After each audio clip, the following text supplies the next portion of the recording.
Provision Podcast Zoom In Slide 1 Scene 1 Shot 1 Take 1.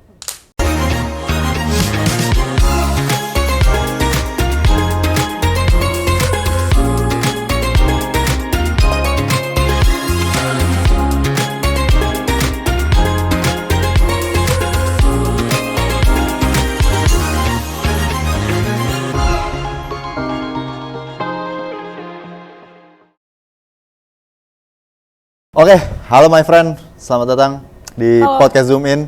Di mana kita ngebahas film dengan Lensa Zoom In. Ya, jadi mungkin perkenalan dulu kali ya kita ya. Ya, Kita siapa betul. ya. Jadi ya kenalin gue Wira di sini sebagai host dan ada teman gue di sini. Halo, nama gue Revia. Di sini gue nemenin Wira buat nge-host di episode pertama ya. Iya, ini episode pertama. Kita banget di podcast Zoom In ini. Kita ngomongin apa Rev di episode pertama kali ini? Pilot banget nih kita perdana.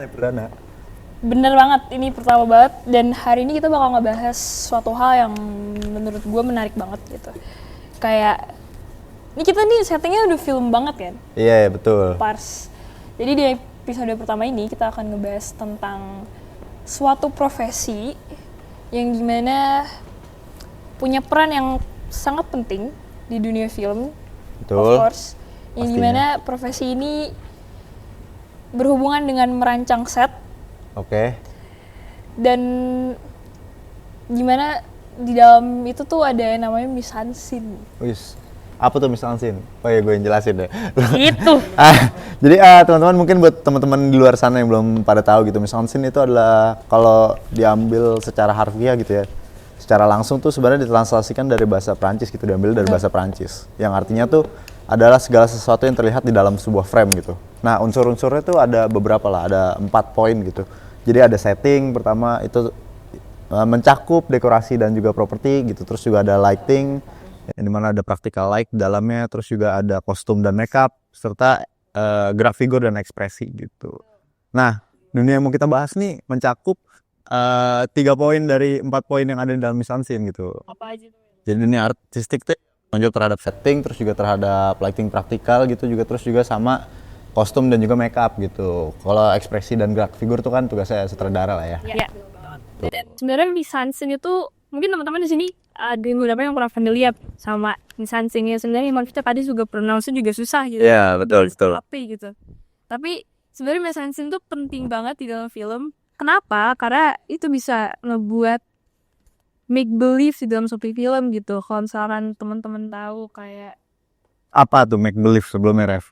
make believe itu lanjut lagi. Make believe itu adalah gimana seorang filmmaker bisa ngebuat setting yang dirasa sesuai sama penceritaannya gitu. Jadi penonton bisa percaya bahwa kayak Kalau di kelas skenario mungkin ini ya, jadi penonton tuh apa ya, mendapatkan proses identifikasi gitu ya terhadap filmnya gitu. itu adalah proses dimana penonton berempati kepada pemeran utama.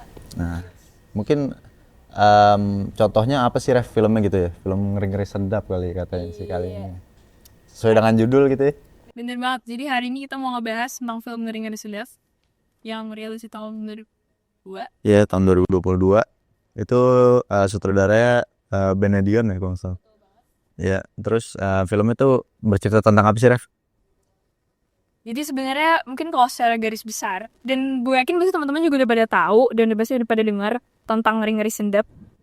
Yang dimana sebenarnya Ngeri-Ngeri Sedap itu menceritakan tentang keluarga Batak, yang dimana menceritakan keluarga yang dia punya anak dan orang tuanya itu pengen banget anaknya pulang. Susah lah ya buat ini. Ya. Dan ada beberapa konflik internal yang terjadi di keluarga itu dan akhirnya orang tuanya pura-pura mau cerai. Buat settingnya sih, kalau dari yang gue lihat-lihat dari nonton-nonton kemarin sih, emang banyak kan tempatnya tuh bener-bener di Sumatera Utara gitu. Bahkan ada kayak di pinggir Danau Toba tuh kalau nggak salah tuh, ada warung iya. Mungkin kita bisa lihat-lihat review Letterboxd dulu kali ya. Boleh kali ya. Nah ada nih. Dari Chill Neville ya. Wis. Chill dia banget nih orangnya. Nah jadi filmnya ini tuh bener-bener nyentuh dia banget lah di hatinya gitu kurang lebih ya. Gitu secara artinya nih. Terus juga buat dia ini adalah sebuah family drama yang baik gitu, ceritanya bagus gitu. Terus juga ceritanya filmnya meng-highlight tentang isu patriarki di sebuah keluarga Batak gitu, di kultur Batak gitu. Terus juga buat dia nih scene klimaks one shotnya bagus parah katanya. Terus juga porsi drama sama komedi juga enak banget buat ikutin, jadi balance lah mungkin ya menurut dia gitu. Terus Kita mention yang di bawah nih, jempol 4 buat semua cast dan kru, gak heran kalau ngeri-ngeri sedap. berarti sampai kaki-kaki ya dia pas nonton nih, dia kakinya naik juga tuh. Gak heran kalau ngeri-ngeri sedap kepilih untuk mewakili di Indonesia di Oscar tahun depan. Terus secara legal di Netflix ya. Ya teman-teman yang belum nonton juga bisa cek langsung filmnya di platform digital, bahkan ada di video juga gitu kalau nggak punya Netflix. Iya, betul. Oke lanjut, mungkin ada lagi komentar dari para netizen di luar sana. Wih apa nih? Masih sama ya ini ya, kurang lebih gitu ya. Whole package of family movie gitu. Terus Dia nge-mention juga tentang kayak gimana panoramic view-nya betul. coba. Terus kayak bisa nge-combine antara seni Batak sama jokes-jokes yang kalau kalian nonton film itu banyak banget. Jokes-jokes yang diselip-selipin di dramanya yang which is itu bagus gitu. Terus kayak dia juga ngerasa kayak dia mah I don't know, sometimes dia ngerasa kayak gak expect banyak sama film Indonesia, tapi menurut dia ini di atas Ekspektasinya dia lah ya, dia berhasil lah gitu buatin filmnya. Ada lagi kah komentarnya? Oke cukup, mungkin langsung aja mungkin ya, daripada kita ngobrol berdua aja nih ya kan. Masa nggak kita undang bintang tamu, biar lebih valid nih kita ngomongin artistik. Langsung kita panggil lah ya, langsung aja yang dari filmnya. Siapa Ref bintang tamu kita? Mas Esra Tambubor. Iya silakan teman-teman. Halo Mas Esra, apa kabar Mas? Halo Mas. Oke. Gimana Mas? Tadi Revi udah nanya kabar, baik? Baik. Lancar-lancar aja ya Mas ya? Lancar, puji Tuhan lancar. Pekerjaan aman? Aman. Oke. Ya sebelumnya saya memang sekolahnya di IKJ ini ya ngambil minat utamanya tata artistik memang waktu itu. Ya udah bidang itu saya tekunin aja terus sampai sekarang. Sampai akhirnya punya kesempatan untuk dipercaya menjalankan proyek film sebagai penata artistik, ya udah itu saya tekunin aja sampai sekarang. Gitu aja sih sebenarnya. Prosesnya cukup panjang Mas? Lumayan panjang. Maksudnya proses apa nih? Sampai akhirnya apa ya, bisa mencapai titik yang Mas sekarang gitu, berarti panjang lah ya? Ya panjang lah. Ya, saya tuh mulai pertama kali memberanikan diri untuk berdiri sendiri gitu ya, menciptakan tim di tata artistik itu mungkin kurang lebih tahun 2010 awalnya gitu ya. Jadi gitu lulus kuliah saya bertekad untuk ya udah deh, emang udah ini jalannya, saya bertekad untuk mencoba di bidang tata artistik film gitu ya, dan puji Tuhan ya sampai sekarang berjalan aja gitu. Gitu sih. Terus apalagi nih pertanyaan-pertanyaan yang Kan berarti yakin banget masih Mas Esra tawarannya banyak. dengar sih lagi banyak sih emang Ra. Dari mana? Dari berbagai tawaran nih Mas, kenapa Mas akhirnya memilih film Ngeri-Ngeri Sedap ini lah yang akhirnya? Ya waktu itu Mas, waktu itu. Sebenarnya saya nggak milih ya. Pada prinsipnya saya kalau di tata artistik gitu ya, buat industri film Indonesia ya, ketika ada callingan datang gitu ya, ada tawaran datang, ya pastinya kita lihat dulu ya skripnya kayak apa, kira-kira ini kita mampu apa enggak gitu ya. Biasanya itu dulu tuh ukuran kita ngukur dulu, misalkan dari kebutuhan skrip, wah ini gua mampu nggak ya gitu ya. Kalau emang mampu baru kita jalankan.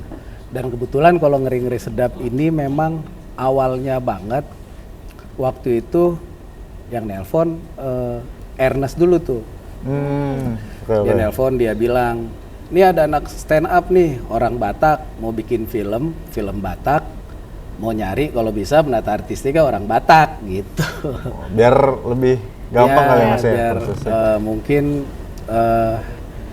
yang mungkin ya tujuannya mungkin ya yang paham tentang budaya Batak gitu mungkin Oke. ya mungkin.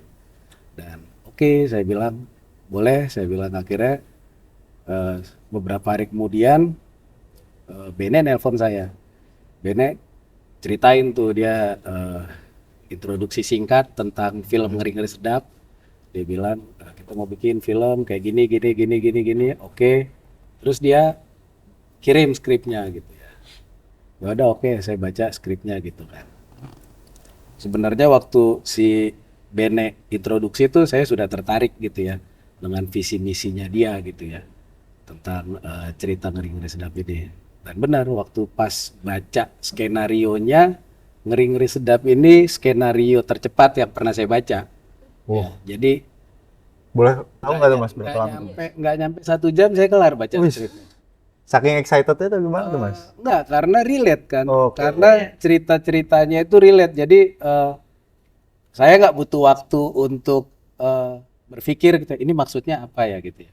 Biasanya kan gitu ya, kalau kita baca skrip tuh kadang kita masih menerka-nerka ini maksudnya apa. Ini Harus maksudnya masuk apa. ke karakter segala macam. Iya betul. Dan waktu baca skrip Ngeri-Ngeri Sedap ini memang ya nggak nyampe sejam selesai. Dan memang ceritanya bagus, alurnya bagus, konflik-konfliknya juga sangat dekat gitu ya. Jadi emang relate banget, jadi cepat banget gitu ya baca skenarionya. Nggak, ya selang sejam selesai baca, saya telepon lagi Ben, oke Ben kita jalan gitu. Udah, akhirnya jalan terus. Oke. Nah, tadi kan Mas sempat mention nih, pas udah dapet terus juga langsung baca kan cepet nih Mas. Ya. Terus buat memperkuat risetnya Mas tuh di skenario tuh apa sih Mas yang Mas lakuin gitu? Maksudnya selain tadi karena Mas udah relate segala macam. Kira-kira ada hal-hal lain nggak yang dilakuin? Nah itu yang menarik di Ngeri-Ngeri Sedap ini ya. Oke. Karena kebetulan juga kan kita di bagian visualnya kan emang orang Batak semuanya ya. Sutradaranya si Bene ya, Bene Batak. Terus sinematografernya juga orang Batak gitu ya. Oke. Bang Ucok ya, Padri Nadeak, alumni IKJ juga. Ya. Kebetulan kita emang orang Batak semuanya ya, maksudnya yang di bidang visualnya. Dan pada saat pembahasan skrip memang menariknya kita nggak cari referensi di sini, melainkan kita nostalgia. Waktu kecil di kampung kayak gimana ya?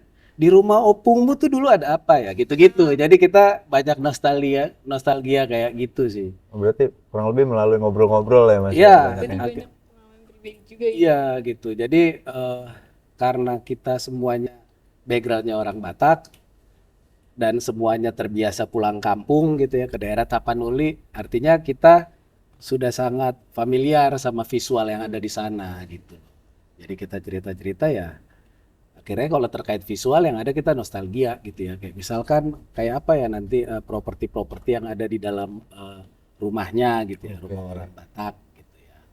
Terus ya udah kita nostalgia aja tuh. Oh iya tuh di rumah opung saya dulu tuh biasanya kalau ada pajangan di dinding gitu ya. Kalau ada dekorasi di dinding itu biasanya pajangan-pajangan yang hasil lelang dari gereja. Makanya tuh ada kayak pajangan biasanya kayak umum banget itu di rumah orang Batak itu selalu ada kayak pajangan perjamuan malam terakhirnya Yesus gitu ya, murid-muridnya itu umum banget dan biasanya memang itu didapatkan dari lelang gereja biasanya kalau di daerah Tapanuli sana gitu ya. Nah, tapi Mas sendiri pas pas ngedapetin properti yang kayak gitu, prosesnya gimana tuh Mas? Apakah udah emang ada stoknya gitu? Kebetulan ya karena ini rumahnya rumah orang Batak karakternya dan saya juga dari keluarga Batak Totok, ya udah banyak properti yang ada dari rumah orang tua saya dari Jakarta gitu ya kita angkut semua. Dan sampai sana juga kita cari properti kebetulan emang itu di kampung saya ya, dekat sama kampung saya. Ya udah kita jadinya nyari properti itu ngubek-ngubek rumah saudara. Oh, berarti langsung disambangin gitu Iya, ya? langsung kita ya beberapa ada yang kita cari ke pasar apa gitu. Tapi properti-properti yang otentik itu biasanya ya kita langsung dapatkan dari ada yang dari saya bawa dari Jakarta, dari rumah, ada yang dari rumah-rumah keluarga yang ada di sana gitu. Mungkin ini Mas, kan kita udah nonton tuh filmnya. Di awal itu kan ada beberapa set yang secara penceritaan itu nggak di Sumatera Utara kan, yang kayak rumah joglo, terus yang kayak setting-setting yang anaknya Studio TV. ya studio TV dan lain-lain, itu tuh di take juga di sana atau Enggak, itu di Jakarta. Oh, itu. Jadi kita untuk yang studio itu kita syuting di Jakarta, terus yang rumah joglo itu juga kita syuting di Jakarta di daerah Cibubur. Oke. Karena dia cuma ada satu scene ya, yang rumah joglo itu. Sorry, ada beberapa scene tapi nggak banyak ya, persentasenya itu nggak nyampe 10% lah dari Oke. film. Akhirnya ya kita cheating aja deh, kita cari rumah joglo yang ada di Jakarta, ya udah itu kita set up. Oke, terus apa lagi nih? Mungkin ini Mas mention dikit, itu kan di rumah juga tuh banyak ini ya, banyak jagung nih, Mas. Itu tuh beneran jagung atau Iya, beneran jagung lah. Beli ya. iya sebanyak itu berarti? Iya, sebanyak itu. Nah, itu ada menarik juga tuh masalah properti jagung. Karena kan itu kan jagung pipil ya. Jagung Iya. pipil itu kan dia khas, dia berbeda sama jagung manis. Jadi kalau jagung pipil itu nggak ada dijual di sini, jarang banget.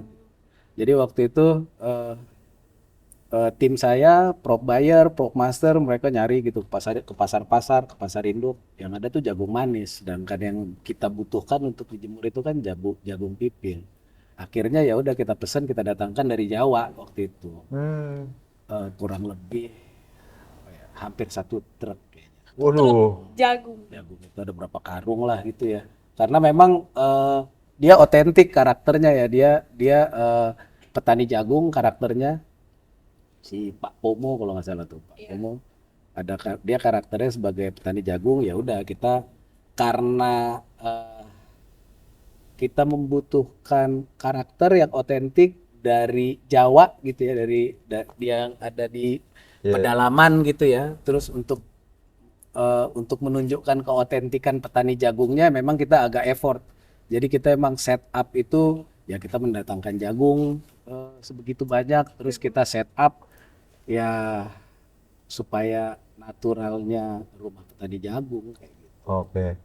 Nah, Mas, tadi kan kita dari tadi ngobrolin tentang pengaplikasiannya gitu kan. Nah, tapi kan sebelumnya itu ada tahapan yang namanya mendesain dulu kan ya, Mas. Ada membuat sebuah desain produksi gitu, Mas. Nah, kira-kira teori-teori apa aja sih, Mas, yang Mas pakai gitu buat film ini gitu? Wah, Agak berat nih, Mas. teori Maaf ya. apa ya? Kita ngobrolnya agak berat. Nggak berat juga sih sebenarnya. Dipikir santai aja. Jadi ya pada prinsipnya tata artistik itu ya, kalau kita bilang teorinya teori apa, yang paling fundamental di tata artistik itu ya teori mise-en-scène yang kayak tadi Wira udah sebut ya. Apa aja unsur-unsur mise-en-scène ya. Terus dari 4 unsur itu ada 3 unsur yang dalam teritori tata artistik gitu ya. Ada setting, ada lighting yang terkait dengan practical light, terus ada kostum dan make up gitu ya. Jadi ya kita prinsipnya dasarnya itu aja di dalam proses tata artistik. Terus kita dalam tata artistik itu yang paling penting diingat bahwa setiap unsur mise-en-scène itu memiliki fungsi gitu ya. Dia baik itu sebagai informasi waktu, baik itu sebagai informasi tempat, baik itu informasi status sosial, baik itu untuk mendukung aktif adegan ya. Jadi fungsi-fungsi itu yang dieksplor dari seorang penata artistik. Oke. Ya, jadi gimana dia memilih sebuah item gitu ya. Dia yang mana item itu harus mewakili fungsi-fungsi mise-en-scène itu. Jadi kayak misalkan menampilkan setting rumah Pak Pomo sebagai petani jagung yang ada di Jawa. Ya kita harus menampilkan ya jagung sebagai jagung di situ bukan hanya sebagai informasi tanaman gitu ya, tapi dia sebagai informasi tempat juga bahwa ini geografis ruangnya ada di rumah petani jagung gitu ya. Oke. Jadi kayak gitu. Jadi emang fungsi-fungsi mise-en-scène itulah yang memang harus diingat dalam tata artistik. ketika melakukan proses kreatif, melakukan proses desain. Sama ini sih Mas, ya kita tahu lah di dalam sebuah film itu ada yang namanya mood sama juga looks gitu. Nah buat Mas dapetin inspirasinya nih dari mana nih buat ngebangun look sama moodnya gitu Mas? eh Kalau dalam film Ngeri-Ngeri Sedap ini ya inspirasinya sih dari itu ya, dari nostalgia itu ya. Jadi saya coba ingat-ingat gitu ya ketika menentukan elemen-elemen properti yang ada di rumah gitu ya.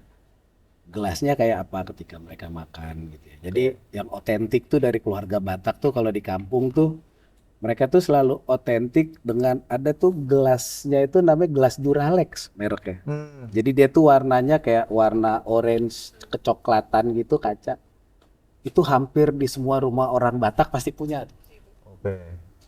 Terus ada yang khas tuh kalau makan di meja makan tuh orang Batak tuh di kampung ada eh, tempat nasi.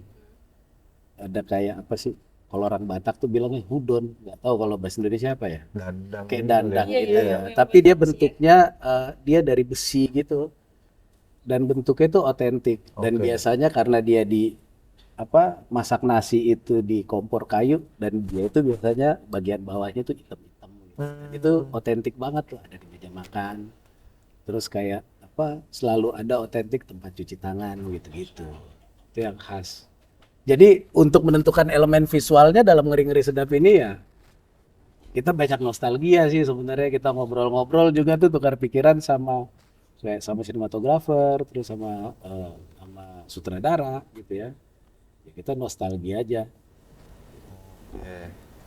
Ngomongin tadi tuh yang meja makan kan kita nonton filmnya tuh dan Iya. di dalam film itu kan entah kenapa aku tuh setiap ngeliat scene meja makan itu kenapa makanannya kayak enak banget gitu dan kayak mungkin aku mau nanya aja sih dari itu kan lumayan banyak scene di meja makan dengan makanan yang berbeda-beda ya dengan banyak gitu kayak Ya. itu tuh gimana caranya Mas Esther buat milih kayak ini kita makanannya ini Oh, sebenarnya terkait menu-menu yang ada di meja makan itu sebenarnya si Bene tuh dia punya misi tertentu juga memang. Dia ingin mengenalkan kuliner Batak gitu ya. Sehingga juga makanannya ya kita pilihkan.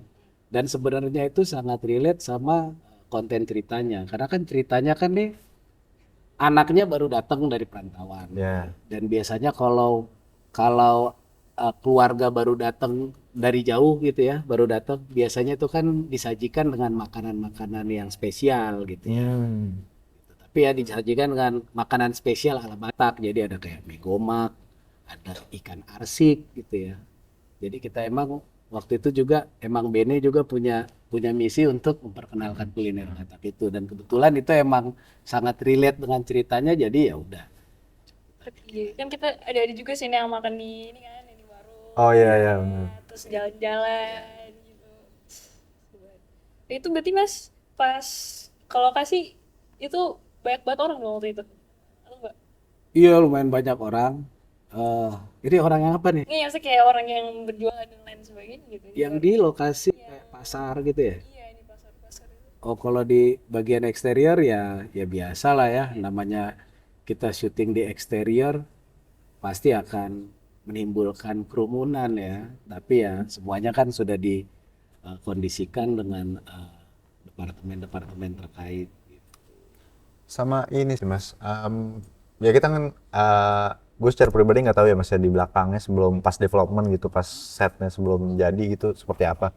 Kira-kira ada nggak sih Mas yang kayak sebuah set yang emang bener-bener Mas desain banget khusus sampai kan kadang kita bisa syuting tuh emang apa ya menyesuaikan aja gitu dengan kondisi lapangannya kayak gimana. Tapi kadang kan kita ya sebagai penata artistik kan pasti juga pengen kayak ini kayak warnanya terganti ini segala macam gitu-gitu. Kira-kira ada nggak Mas yang sebuah set yang secara teknis tuh lumayan rumit lah buat diwujudin gitu? Sebenarnya kalau dalam film Ngeri-Ngeri Sedap ini yang memang agak effort lah ya kita bilang ya itu memang ya di set rumah. Oke.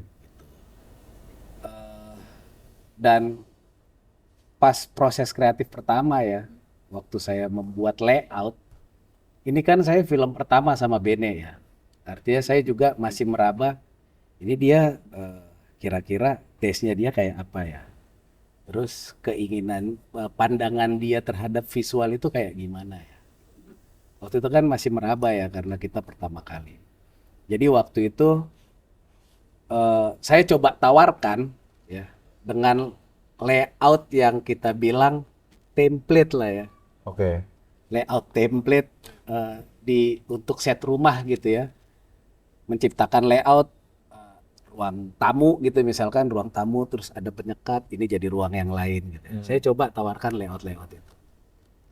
Terus Bene bilang, waktu saya tawarkan pertama, dia bilang, wah ini nggak rumah orang Batak banget gini bang, katanya. Oh gitu. Saya langsung dapat di situ klik. Oke, gitu ya. Saya paham. Tadinya kan saya emang tujuannya emang menciptakan kan senatural mungkin, tapi kan di dalam film kan kita perlu juga kan tahu keinginan dari sutradara seperti apa gitu ya, sinematografer kayak apa. Jadi saya coba dengan layout yang template itu. Terus dia bilang, wah ini mah bukan rumah orang Batak kayak begini katanya. Wah itu saya waktu dengar jawaban itu, saya langsung senang saya. Oke, berarti apa yang ada dalam kepala saya sama dengan apa yang ada di kepala Oke, berarti cek ombaknya berhasil lah ya. akhirnya cek ombak ya, cek ombak. Oke gitu ya. Akhirnya saya rubah ya, saya bikinlah dengan layout yang seperti ini. Dan yang menarik juga terkait practical light waktu itu kita pembahasannya untuk set. Kita bilang rumah orang Batak tuh nggak ada practical light pakai lampu table lamp, lampu standing lamp itu nggak ada. Oke. Kira-kira source kita akan seperti apa nanti? Kita diskusi lah itu sama sinematografer. Terus dia bilang, oke, akhirnya kita dapat tuh. Oke, kita nanti akan ada, saya bilang kita nanti akan ada beberapa hambalan yang di bawahnya di situ ada lampu. Kira-kira kalau source-nya segitu cukup nggak? Cukup, dia bilang. Ntar di dalam interior ini akan ada unsur practical light lain di luar dari electrical gitu ya. Contohnya kayak jendela gitu ya.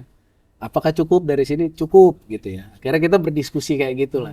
Karena kita untuk mencapai bahwa sebenarnya kan cita-cita kita kan untuk bagaimana menampilkan visual rumah orang Batak yang senatural mungkin. Ya. Berarti kalau dari segi secara stylenya yang dikejar berarti di sini realism ya Mas ya? Iya, sebenarnya ya bisa dibilang itu ya realism. Tapi sebenarnya kalau bahasa saya sih tuh saya lebih senang setiap set itu emang harus diciptakan senatural mungkin. Oke. Bagaimana menciptakan ya yang benar-benar natural karena realism keluarga Jawa sama realism keluarga Batak itu berbeda. Iya. Sama-sama realism, tapi mereka punya keautentikannya masing-masing kan. Mereka punya kenaturalannya masing-masing. Gitu. Kita tadi udah ngomong-ngomongin panjang ya guys. Nah, kemarin kita open question di Instagram buat teman-teman yang mau nanya ke Mas Esra nih. Kan bisa dilakuin guys. Nah, ini ada dari Karen nih Mas. Anak 24 kaji. Dia nanya nih, tips menjadi seorang production designer atau art dir yang berkualitas baik, tepat dan benar. Gitu. Selain memperkaya referensi film tuh apa aja sih Mas tips-tipsnya? Ya, itu pasti ya. Itu pasti. Harus banyak doa. Ya yang pasti ya tekunin aja kalau emang dia minat di artistik ya banyak-banyak menonton, terus banyak juga mencari referensi, terus banyak cari tahu gimana proses kreatif di tata artistik gitu ya, karena kan banyak nih sekarang behind the scene yang liatin ini kayak gimana sih, karena untuk mewujudkan di dalam tata artistik itu kita kan nggak cuman sekedar mendesain, tapi kita harus bisa mengukur ini bisa kita wujudkan apa enggak. Iya betul. Itu dan untuk bisa mengukur ini bisa diwujudkan apa enggaknya, ini kan artinya kita harus paham tingkat kesulitan desain yang kita buat. Kayak gitu sih. Terus juga oh iya Mas, sabar dulu Ref. Ini sebelum kita lanjut sambil nunggu ya. Ini kan ngomongin referensi ya Mas ya, maksudnya Mas sendiri gitu, selain dari nonton film, kira-kira adakah dari bentuk-bentuk seni lain yang Mas bisa ambil gitu sebagai bentuk referensi gitu? Oh iya, lukis, seni rupa. Dari seni rupa tuh banyak banget buat referensi di artistik ya. Baik itu desain interior, ya, seni lukis, ya. Itu justru dari situ banyak tuh kita dapatkan. Terus kalau lukisan itu eh, kita belajar bagaimana komposisi di dalam ruang ya, itu dari lukisan-lukisan. Terus kalau kita lihat lukisan-lukisannya Rembrandt, ini gimana sih dia pencahayaan di dalam ruangnya, logika-logikanya itu kayak apa? Karena biar bagaimanapun kan artistik harus memikirkan bagaimana logika pencahayaan yang ada Iya. di dalam set. Set, ya. betul. Lanjut lagi nih, ada pertanyaan lagi. Mas, setelah setting selesai, properti yang dibeli dan dibikin itu diapain deh? Ada yang ditinggalin, Ditinggalin Mas, nggak sayang itu Mas? ditinggalin. Ada banyak kan, nggak mungkin kita bawa. Iya juga sih. Yang jagung tadi tuh mas, itu dikemanain? Itu kemanain ya? Kayaknya waktu itu dibagi-bagiin deh. Dibagi-bagiin ya, siapa juga yang ngambil. Siapa tahu kayak ini Interstellar gitu ya kan, dijual lagi. Oh iya bisa juga. Cuman kebetulan waktu itu karena waktunya mepet. Udah yang banyak yang waktu cepet untuk aja. mikirin itu. Oke. Ya lanjut lagi apakah next nih pertanyaannya? Nah, Mas, kira-kira untuk milih lokasi apakah cukup sulit atau enggak nih buat nyesuaiin sama setting dan juga skenario yang ada gitu? Oke. Pertama-tama tuh kan kita kalau milih lokasi itu bisa kita lihat dari geografis ruangnya dulu. Oke. Kalau dari geografis ruang itu kita kita harus bisa cari tahu nih kira-kira mood dari geografis ini bisa berkontribusi nggak ya untuk ceritanya dari itu Oke. dulu. Kalau misalkan poin itu dapat, baru kita lihat dari contoh kayak rumah gitu ya, dalam Ngeri-Ngeri Sedap gitu contohnya. Oke, rumah, geografis ruangnya nih menarik ya, dia ada di pinggir Danau Toba gitu ya. Terus rumahnya sendiri gitu ya. Secara teknis syuting ada pertimbangan, oh kita di sini agak lebih nyaman. Oke. Kita nggak begitu terganggu akan keramaian. Terus cara establish kita masih bisa dapat estetika Tapanuli dia di pinggir Danau Toba. Ketika poin itu dapat, baru kita menyesuaikan dari lokasi yang ada. Kira-kira ini bisa mengakomodir kebutuhan adegan yang ada dalam cerita nggak? Oke. Jadi dalam Ngeri-Ngeri Sedap ini waktu itu kita lihat masih bisa mengakomodir, cuman memang kita harus effort ya.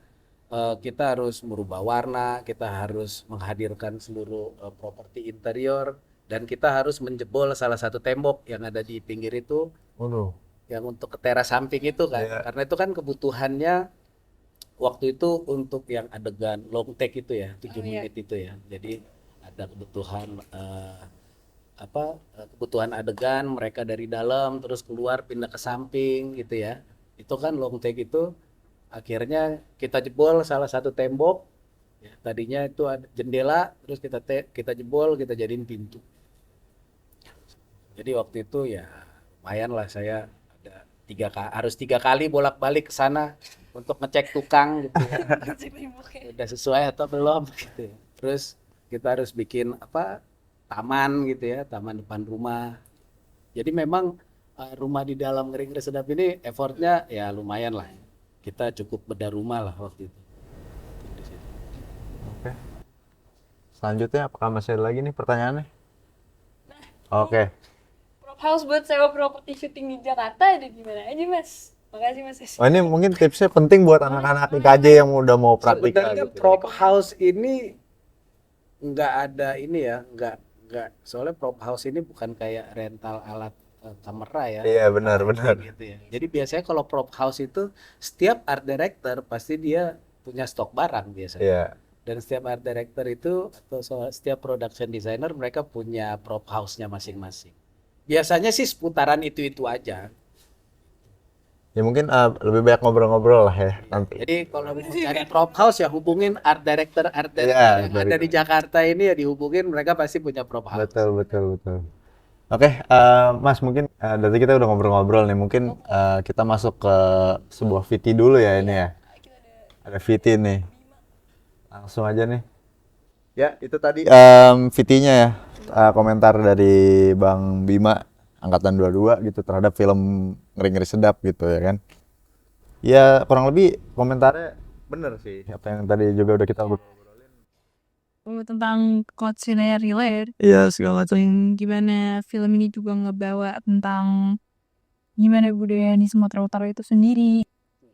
Dan itu mungkin kalau dari Bima tadi mention tentang Dia cerita. Terus juga dia tadi sempat mention Miss Sansin. Katanya juga bagus lah. Ya kan? Nah, mungkin kita ngobrolnya kita kali ini ringan-ringan dulu lagi ya kan? Kira-kira ada ini nggak sih Mas hal lucu gitu ketika proses development ataukah nanti pas proses produksi gitu pas filmnya dikerjakan gitu? Proses yang lucu ya. Iya. Oh, yang lucu sih waktu kita syuting. Apa tuh Mas kalau boleh tahu Mas? Karena pemilik rumah ini yang kita pakai set ini, dia tuh punya dia tuh memelihara kerbau ya. Ya. Jadi setiap hari selama syuting, ini kan depan rumah ini kita membuat pagar tanaman ya. Iya. Cukup banyak tanamannya itu sebagai pagar rumah ya. Dan lumayan anggarannya lumayan untuk membuat Emang saya pernah juga ngerjain sebuah tanaman-tanaman lumayan mahal sih, lumayan mahal. Terus yang punya rumah punya kerbau. Jadi setiap hari tuh kita tuh harus menjaga kerbaunya supaya tidak bisa makan. Karena pernah sekali kita lagi break makan siang, kita teledor, wah kerbaunya udah mulai makan. Waduh. Jadi kita harus menjaga-jaga. Itu pengalaman lucunya sih. Boleh sampai syuting sambil ngangon kerbau juga sih bisa dibilang ya. Terakhir kita suruh minta kerbaunya dijauhin aja deh. Gitu. Terus waktu adegan itu juga adegan pesta ya. Adegan pesta itu kan ya ekstrasnya orang Batak semuanya ya. Kalau itu kan adegannya makan gitu ya. Dan kalau syuting itu kan akan take berulang-ulang gitu ya. Betul. Terus kita tuh sangat takut kalau cateringnya tuh kehabisan. Karena makanannya itu kan kita ya waktu itu emang kita beneran kita potong babi 1 ekor gitu ya. Untuk properti. Dan adegannya makan di pesta. Jadi waktu action gitu. Wah, semua ekstras makan dengan lahap ya. Gitu kan. Sementara gini waduh ini berapa kali habis nih gitu. sampai akhir bertahan guys. Itu emang concern yang sering terjadi sih kalau ada adegan makan gitu. Duh lahap banget nih. Para produksi juga concern sih kayak gitu tuh. Dan makan. Terus ada lagi nih pertanyaan apa ya? Kayak Apa tuh? dari keseluruhan nih Mas, kira-kira Mas ada kayak shot atau scene yang paling memorable buat Mas Hesra mungkin, atau yang menurut Mas berkesan gitu dari film Ngeri-Ngeri Sedap? Ada nggak Mas? Bisa dari prosesnya kah atau sebagainya? Yang paling berkesan ya. Sebenarnya film Ngeri-Ngeri Sedap itu ya jujur ini film yang paling berkesan buat saya karena dari beberapa film yang saya kerjakan ya inilah film satu-satunya yang benar-benar relate sama kehidupan saya gitu. Jadi memang di situ saya baru sadar oh ya ternyata sangat menyenangkan ya ketika kita itu berkarya, karya kita itu relate dengan diri kita sendiri. Karena ketika kita mengerjakan ketika saya mengerjakan film-film lain dan rata-rata ada banyak itu yang nggak relate sama kehidupan saya, itu kan kita tuh ya kita punya kekhawatiran ya. Kita melakukan riset, cuman kan tetap ada kekhawatiran. Kira-kira riset saya ini udah cukup belum ya? Kira-kira riset saya ini dari hasil riset ini ketika saya menciptakan desain, kira-kira keotentikannya natural nggak ya? Tetap ada kekhawatiran itu kan. Tapi ketika kita berkarya dengan itu relate, kita punya pengalaman pribadi akan itu sih sangat menyenangkan banget. Itu benar-benar berkarya dengan plong gitu. Bermakna banget lah ya jadinya. Deep nih maknanya nih. Gitu. Oke. Terus sama ini Mas, balik lagi ini ke agak berat dikit. Kira-kira ada nggak sih Mas ketika melakukan ini perancangan gitu? Iya boleh Mas, silakan. Nggak saja mesti di sini Mas. Gitu santai gitu. Jadi ketika Mas merancang gitu, kira-kira ada nggak sih kayak emang properti atau aspek-aspek lainnya gitu dari setting segala macam yang emang Mas sengaja kayak ada nih filosofinya dalam gitu, maknanya dalam. Sebenarnya bukan makna filosofinya dalam ya. Waktu itu karena memang kebutuhan ceritanya juga kan ini kan drama keluarga. Oke. Sehingga memang properti-properti yang ada di sini memang porsinya sampai bagaimana visual artistik bisa menampilkan visual yang seotentik mungkin sama karakternya. Jadi memang tidak begitu ada gitu ya di sini tuh di Ngeri-Ngeri Sedap properti yang memang harus dimunculkan yang memiliki makna filosofi gitu nggak ada. Hanya sebatas bagaimana keotentikannya gitu. Jadi ya kayak memilih bagaimana pemilihan furniture, ya pemilihan kursinya kayak apa, lampunya kayak apa. Terus ketika ada pajangan-pajangan di dinding yang memang dia harus memiliki cahaya untuk sebagai source practical life, kita buat gitu sih. Sebenarnya aja sebatas itu sih. Kalau untuk Ngeri-Ngeri Sedap itu. Oke. Mungkin kita mau mention sedikit bahwa kita bakal ada giveaway. Ya di akhir nanti ya bakal ada giveaway ya. Dinantikan aja tulis FV. Jadi kita pakai sekedar podcast Mas. Ada give something ya. Luar biasa. Baru episode 1 kita udah bagi aja ya. Kita punya merch. Iya, ini baru merchandise. Katanya episode 3 mobil ya Rev. Boleh tuh, gede banget. Iya, kalau brand mobil ada yang masuk itu juga ya. Boleh lah mobil gitu. Hot Wheel. Kecil. Oke, terus Mas, dari tadi kita udah ngobrolin tentang Mas Esra di film mendesain produksi segala macam sebagai penata artistik di film Ngeri-Ngeri Sedap ini. Kira-kira ada nggak sih Mas saran-saran gitu kepada orang-orang nih yang mau terjun ke dunia artistik atau yang emang sekarang lagi berada di dunia artistik dan lagi berkembang juga? Ada nggak sih Mas saran-sarannya gitu? Saran-sarannya Pesan-pesannya gitu. Pesannya pesan dan saran ya. Iya. Saran untuk yang ingin menekuni dunia artistik ya, karena artistik itu kan visual gitu ya. Kita menciptakan visual ya. Berarti emang kita harus mengembangkan wawasan kita sebenarnya. Bagaimana memperkaya kita untuk mengetahui visual-visual apa aja sih yang ada gitu ya dari berbagai macam budaya gitu.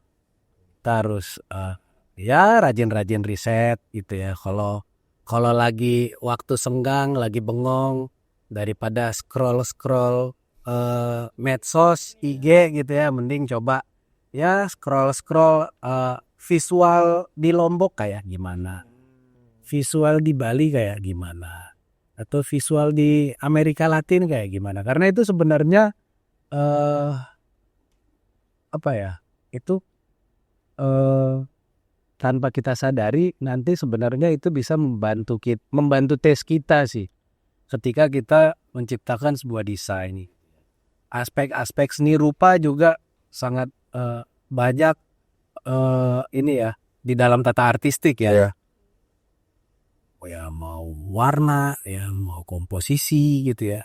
Desain interior itu juga itu jadi referensi yang sangat baik juga di dalam tata artistik gitu ya. Arsitektur ya. Kayak gitu sih. Oke. Jadi ya gitu. Apa lagi nih Red? Oke, kita sudah ada di penghujung acara kita nih. Udah banyak banget ya. Ya, kita udah kali ini. lama. Dan mungkin kita lanjut ke sesi giveaway. Nah, kita bakal ngasih pertanyaan ke teman-teman yang ada di sini. Bagi teman-teman yang bisa jawab, bakal dapat merchandise dari kita. Apa tuh merchandise Ref? Merchandise-nya nanti kita bawain ya. Kita Oke. lihat ada apa aja merchandise dari TV Kampus. Oke, sebelumnya kita mention dulu kayak pertanyaannya apa ya. Iya, boleh. Jadi jadi dari tadi kita udah ngobrolin gitu ya tentang dunia tata artistik segala macem gitu-gitu. Nah teman-teman mungkin simple-simple aja lah ya kita ya. Iya, ya. Gak usah berdebat lah. Iya, dari tadi kita udah ngobrolin tentang mise en scène segala macem gitu yang bisa dibilang korelasinya besar gitu terhadap dunia artistik. Nah, apa aja sih tadi gitu aspek mise en scène? Yang bisa sebutin? Gitu. Ya guys, tiga aja deh, tiga aja, nggak apa-apa. 3 aspek di dalam mise en scene. Atau mungkin nanti ya Ref ya, kita open aja apa di IG kali ya. Boleh. Buat giveaway-nya nih. Nanti kita ya teman-teman yang nonton gitu bisa komen di bawah gitu segala macem buat dapetin giveaway-nya.